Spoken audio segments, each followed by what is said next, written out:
Welcome to WCK Field Kitchen. I'm Simon, culinary manager for World Central Kitchen.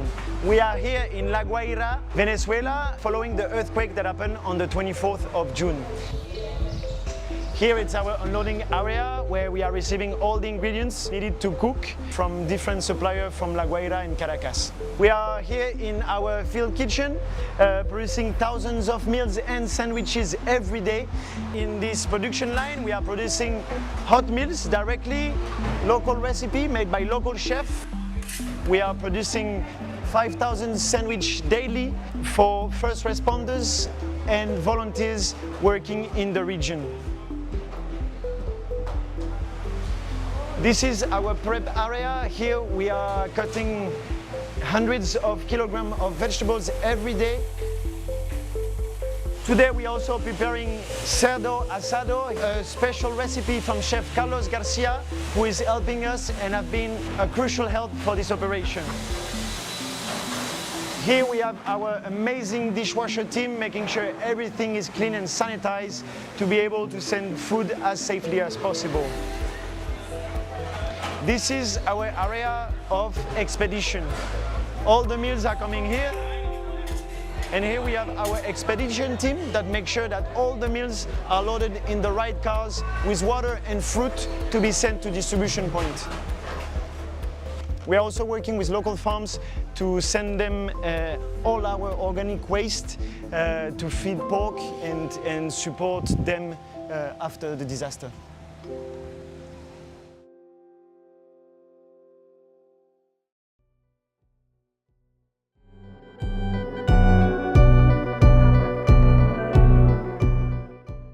Esto es hidrógeno. Opa! Okay, so that creates the explosion. El hidrógeno funciona. We're in western Cuba, where the price of gas has reached as much as $30 a gallon. Humberto Palmero is trying to increase his mileage by pulling hydrogen from water to create combustion for his engine. ¿Fue qué? ¿De cerveza?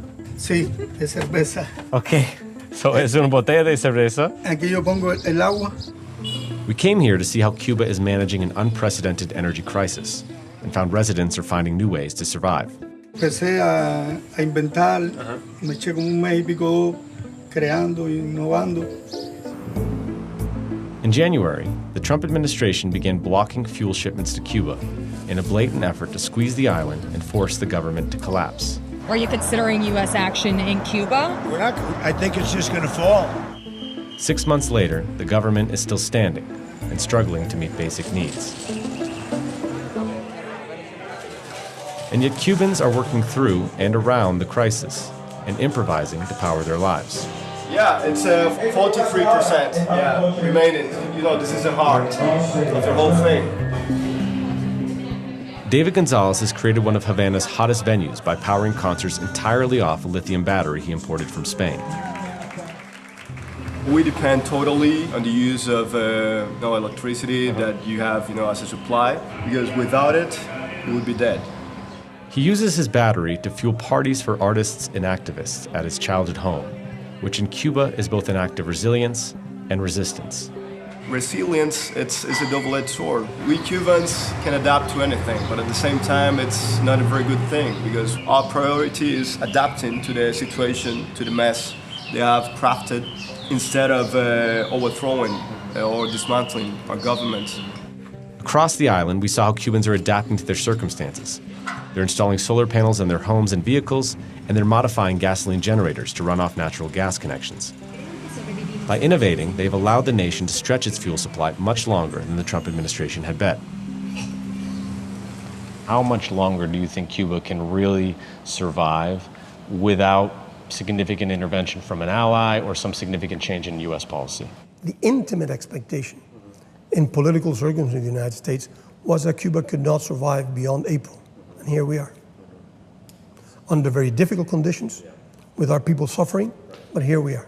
Wondering though, do you have a month before it becomes too difficult to bear, or is it several months, or is it a year? How long can you go on like this? I can't answer that. I don't think anyone can answer that. As the fuel crisis continues, Cubans like Humberto say they'll continue surviving how they always have, a lo cubano, the Cuban way. También crías tu propia gasolina. ¿Y cómo? ¿Cómo? Con unos inventos que tengo ahí. Ok, ¿podemos verlo? Sí. Ok. Entonces, aquí yo he hecho en plástico, le doy candela, fuego, Okay. pasa por el serpentín y ahí me va dando la gasolina. ¿Hacía otras cosas antes de eso? Todo eso, No. todos los eventos son nuevos. No, son nuevos. Trabajo en un parque infantil y me dedico a otras cosas, con negocios y eso. Y no, Eso es algo de necesidad. eso es algo de necesidad ahora que por la crisis lo he ido usando. Los cubanos somos fuertes y resistentes. Hay que seguir guapeando hasta que exista una solución definitiva.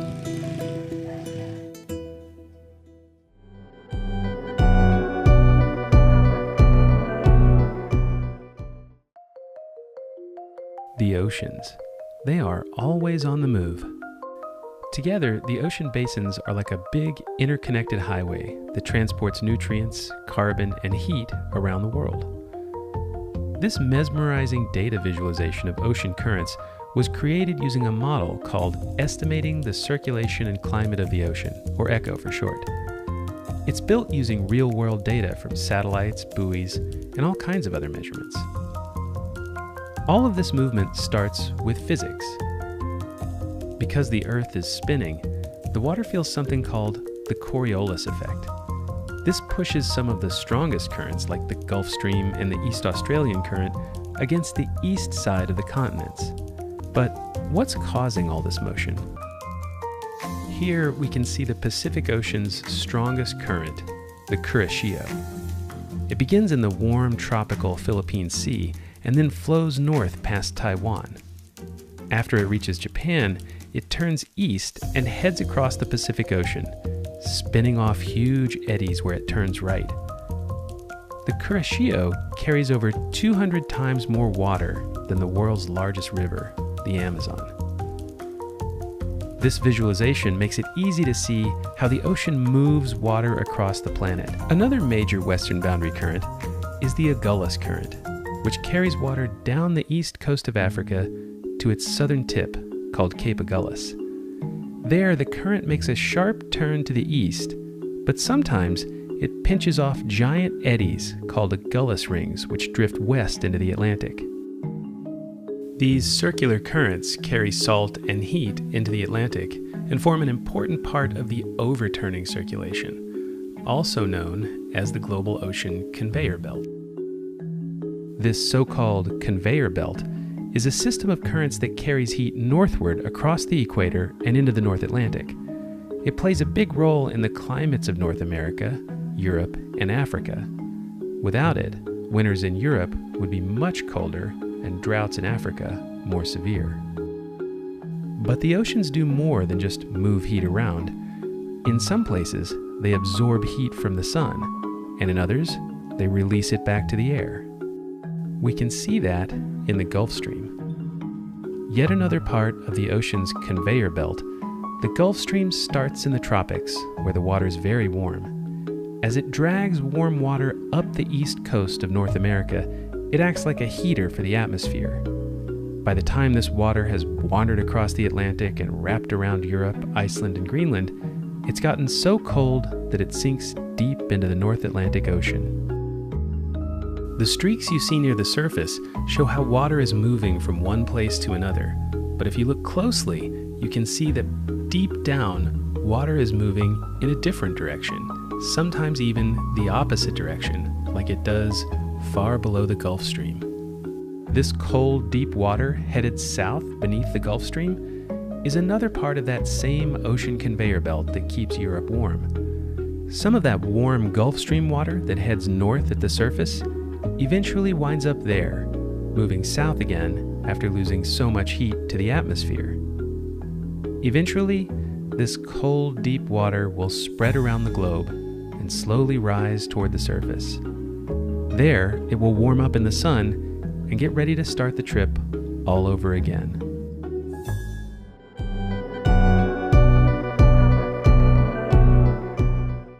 On this narrow strip of land in the Black Sea, a new chapter in the history of warfare. The Ukrainian military releasing a video showing a naval drone landing on a beach then launching a robotic vehicle armed with a machine gun to open fire on Russian targets nearby. It's being widely reported as the first known fully robotic amphibious landing. It's not easy to make robots work with other robots. It's even more difficult to have robots at sea working with robots on the land. That's tough for humans.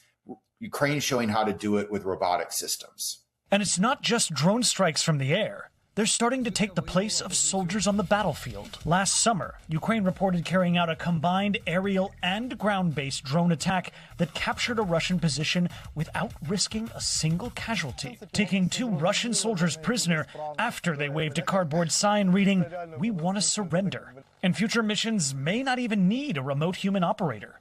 Ukraine is building AI into its drones to aid in navigation, targeting, and overcoming signal jamming, according to Washington think tank CSIS. And recently, a senior figure in the Ukrainian defense industry told the New Scientist magazine the country had already killed a Russian soldier with fully autonomous drones. The feature reportedly called Terminator Mode.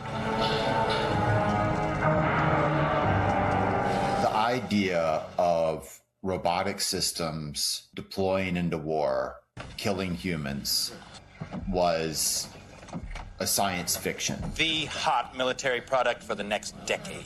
Now it's real. We're not in the world of the Terminator where they're making all their decisions on their own, but they are able to take on certain tasks on their own. CSIS reports suggest Russia has also used fully autonomous drones on the battlefield, based on intercepted drones found without the communications hardware needed for a human operator. And its ally China also investing heavily into manufacturing AI-integrated military drones, which it's reportedly selling to buyers in the Middle East and Pakistan. The Pentagon says China is fielding growing numbers of military drones and testing autonomous drone swarms that could saturate and overwhelm traditional air defenses. The United States, not to be outdone, recently unveiling loyal wingman drones designed to fly alongside human pilots in fighter jets. But Pentagon rules officially require humans to decide how those weapons are used. Experts say we may be witnessing a revolution. Different types of analyses are equating the emergence of autonomous robotic systems with the emergence of gunpowder weapons and how it rendered most military forces obsolete. The legacy of today's wars may not be who wins, but how the next one is fought.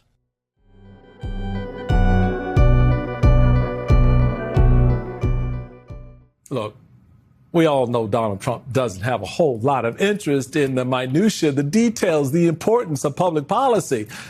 But when it comes to the stuff he really cares about, well, like his pet projects, his businesses, the stuff that he gets, money from, that puts more money in his pocket, Trump becomes the ultimate micromanager. I read this story from the Wall Street Journal about the fundraising operations Trump is micromanaging from inside the White House.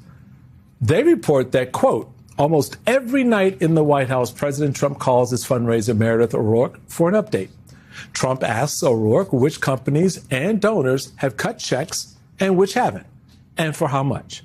He often asks her to make much larger financial requests than she was planning. For some donors, the ask is $5 million. For others, it is $50 million. And the president gives her names to call, often including people who have recently met with him, according to people with knowledge of the calls. Now, even a president who's up for re-election should not be that intimately involved in his own fundraising operation. And Donald Trump is not up for re-election as well. He's in his second term as president. He has no more campaigns to run. But the man is still taking time out of his day, a lot of time, to make sure that some of America's richest people and corporations are giving him money that he can play with.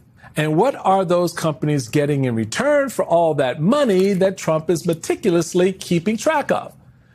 Well, I think this anecdote tells you everything you need to know on that front. This is what Donald Trump calls the Freedom 250 ring. It's about the size of a watch, and it's from the Antwerp World Diamond Center in Belgium. It was presented in a big ceremony in Brussels as a gift to President Trump in June. Now, folks, listen, They put on a big show to really hype this thing up. And folks, it's pretty clear that a lot of thought and effort and attention and care went into making this ring. It has a handcrafted presidential seal and other intricate details in 18-karat gold, baby. And it is encrusted with a whole lot of gemstones. I mean, this massive ring, you ready? Has 321 diamonds in it, 56 sapphires, 13 emeralds, and 6 rubies. A little short on the rubies, I think. And while it was designed for America's anniversary, you know, that little birthday party that we had for ourselves, it's inscribed with the numbers 45 and 47, representing Donald Trump's 2 terms. It also has a giant T made out of diamonds on the side of it. Not only that, there's more. But the engraving on the interior of the ring reportedly says that it was, quote, crafted in Antwerp for Donald John Trump, end quote. So this diamond group clearly gave Trump a pretty serious gift, personal gift to Donald Trump. And wouldn't you know it, just a few weeks later, Europe's diamond industry got some special treatment from President Trump. As the New York Times reports, natural diamonds, like the ones used in that ring, have been exempted from Trump's latest round of tariffs. Oh, really? The move follows months of sustained advocacy by that diamond group in Antwerp, which dominates the global industry.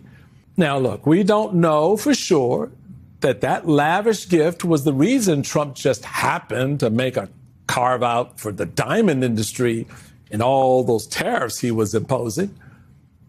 But we do know that the best way to get Trump's attention is with something that is gold and shiny and has his name on it. And I'm guessing that those European diamond merchants understood what I learned about Donald Trump so many years ago. When it comes to his ego, no detail is too small.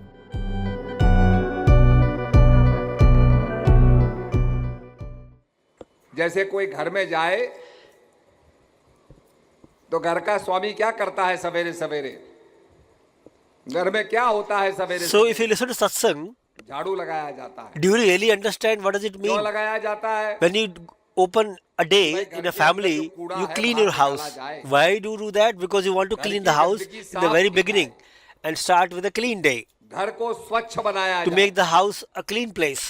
तो सारे घर को साफ करते हैं कूड़ा बाहर निकालते हैं So we do that very often, every day in our home. In the same way, we have to also clean our heart. अगर हम अपने कूड़े को नहीं If we don't clean our heart and throw the garbage out, the garbage of negative thoughts out, पूरा नहीं कर पाएंगे then we cannot really contemplate on satsang that is given to us. जब अपने को स्वच्छ बनाएंगे But when you cleanse yourself, तब ये ईर्ष्या द्वेष then jealousy, complaints, anger, all that will go away. सबसे कहा Once a king said to all, ऐसा है कि तुम ऐसे कुएं की खोज करो that please search such a well अंदर जाके आदमी लौटता नहीं है in which a person goes and doesn't come back. सब चुप हो गए So everybody was Raja quiet. ने मंत्री की तरफ देखा The king looked at the minister. तो राजा ने कहा मंत्री जी तुमको मंत्री बनाया है So the king said, I have appointed you as a minister. समाधान लाओ Please find a solution. मैं आपको 15 दिन की I'll मोहलत give you देता 2 हूं। weeks time, 15 days time. पर 15 दिन के बाद But आप after जवाब 15 नहीं days, लाए तो मैं आपको मंत्री पद से भी हटा If you don't bring the answer, then I will remove you from the post of the minister. Now the minister got really worried.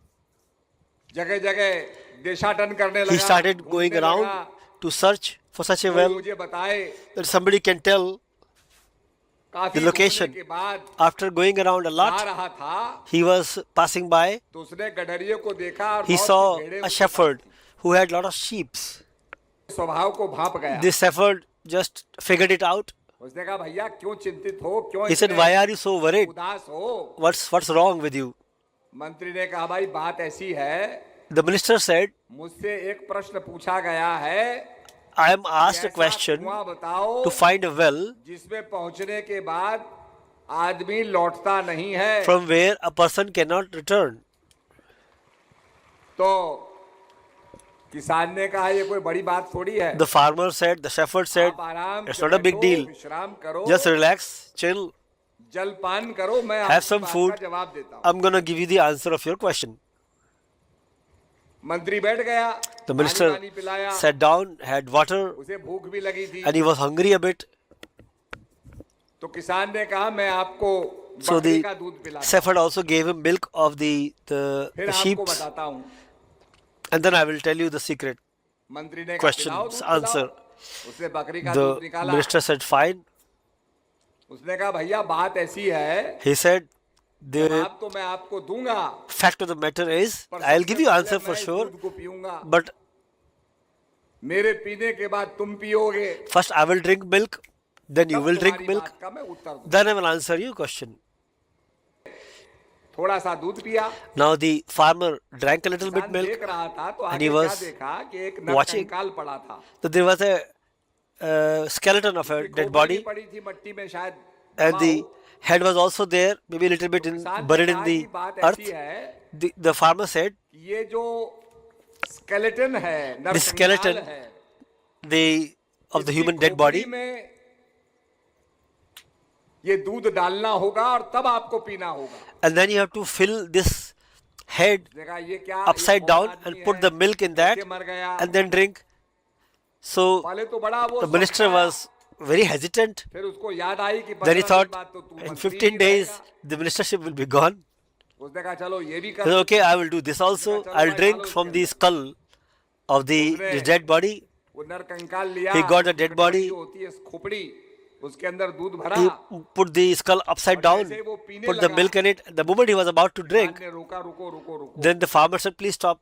One more minute. You got the answer of your question. The minister said, what is the answer? This is the answer. That because of the greed, you accepted to drink my leftover milk. For the greed, you agreed to drink from this dead body of a skull, making it like a cup, and you drank from the skull of the dead body. Because you have greed to remain a minister, not to leave your designation. So greed is such a well of the desires that after putting in that greed, you don't come back.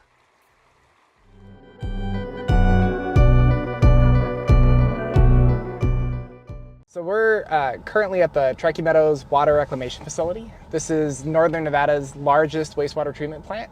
We service 350,000 people across the cities of Reno, Sparks, and unincorporated Washoe County. One of the priorities for a facility like ours is to ensure that we have appropriate hazard mitigation. And so we've started this year exploring a different way for us, at least, to do fuels reduction, which is we're removing all of the noxious weeds that are there with the use of goats. In this project here, we have approximately 425 goats. We keep them in here 24/7, so they eat approximately 15 to 18 hours a day. The main power line into the plant comes in across Steamboat, and so what happened a couple of years ago is a bird came down onto one of the power lines and fell down to the ground and started a fire. Thankfully that year it was a little bit damp. And it fell towards the creek, so we were able to get a hold of it pretty quickly, but if it had fallen this way, it might not have been quite as successful to get control of it, especially if we had a day like today where it's really windy and really dry. It's fire mitigation and weed abatement. And this particular weed is called white top. Places that we've already been, this white top, the way it grows, it rallies after it's been stressed, and then it comes back harder, so it's a process. You got to hit it with goats all the time. Through their pretty intense digestive tract, they're able to make a lot of the seeds of the weeds non-viable. And so as they graze and eat, the seeds as they return to the environment are largely not viable. They're just working machines. They don't take days off, and they're really not affected by the weather. Some places have tried hand crews, weren't very successful. The grant was originally written for 3 years, and so since we received the award notification so late this year, the city decided to go ahead and start the project. So we definitely have the money for 2 years, and then depending on what FEMA and DEM decide, it's possible we could get the 3rd year, but we won't know until the end of those 2 years.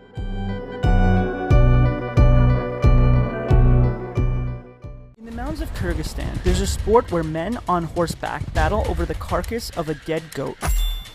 It's called Kak-Baru, one of the most intense and fascinating games I've ever seen. I came here to witness it for myself. This is Kak-Baru, Kyrgyzstan's national sport. It's kind of like polo, except instead of a ball, players use the carcass of a goat. 2 teams on horseback battle to grab it and drop it into a goal made of tires. It's fast and intense. But for the locals, it's more than just a game. It's about strength, pride, and tradition passed down through generations. Hello! Hello! Hello! Oh, I see the goat. That's insane. It just dropped it on the ground. Hello! How are you? Very well. Good! We then watched the riders show off some crazy tricks on their horses and play a quick scrimmage game. The control they have on the horses is amazing. Where are you from? USA! My dream city in New York. New York? His dream city is Oh, yeah, New York, yes. Good city. My English a little. Oh, you good. It's fine. Good. Yeah. I live in New York. You can come to my home. Matt. Dastan. Tobin. Nice to meet you. Good to meet you. I was even asked to try the game myself. No, not really. I just rode the horse like a 7-year-old kid at a birthday party.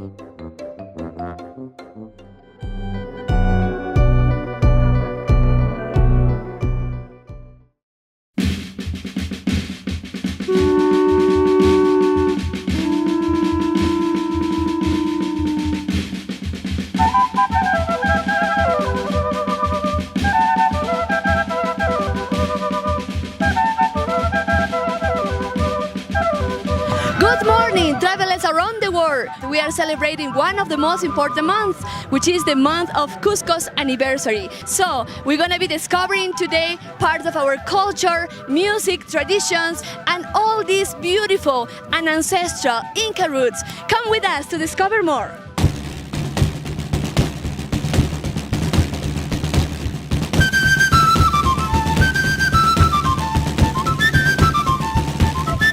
There's nothing very similar to this in Ohio, so you know, it's just really unique. Yeah. So pretty, I love it. I want to stay here, but I can't. We have to go back. Yeah.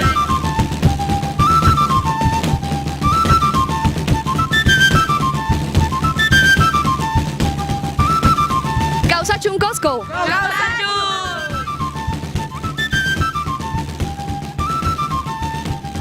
Y la riqueza folclórica de este departamento es una cosa única. Estamos orgullosos de tener tanta riqueza, de tener tanta historia. Causachun Cusco. Muy felices porque es como demostrar el talento que tiene nuestra tierra y, o sea, los colores, las tradiciones. Y es muy bonito porque así representamos a nuestros ancestros. It's a long day of festivity, music, and also you're gonna see that the people here is very proud of the roots, is very proud of their identity. So they're gonna be singing also in Quechua, which is our native language. Anachayatas, kaswayachis, tukurapuna, tusuchachis, hakuchupara, rikupuna, hakuchupana, hakupuna, hakuchutura, pasapuna.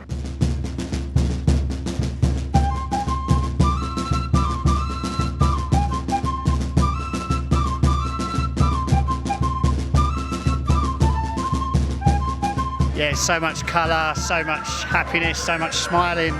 It's an amazing place.